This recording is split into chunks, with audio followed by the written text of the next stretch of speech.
बहीण योजनेअंतर्गत माननीय मुख्यमंत्री आमदार एकनाथजी शिंदे साहेब यांनी योजना घोषित केली।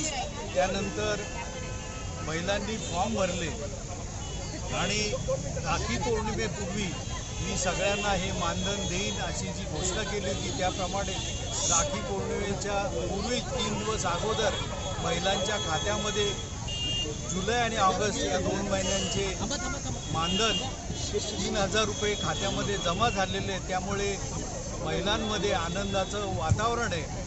शिंदेसाहेब जे बोलतात ते करतात आणि करून दाखवतात, त्याची प्रचिती निश्चितपणे माझी लाडकी बहीण या योजनेअंतर्गत सर्वांना आलेली आहे।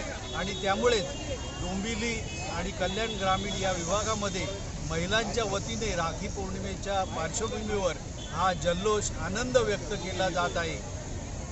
या ग्रामीण विभागामध्ये 21,768 महिलांना याचा लाभ मिळालेला आहे। त्याचप्रमाणे डोंबिवली शहर या येथे 18,900 महिलांना याचा लाभ मिळालेला आहे। उर्वरित महिलांना काही दिवसांमध्ये निश्चितच त्याचा लाभ मिळणार आहे।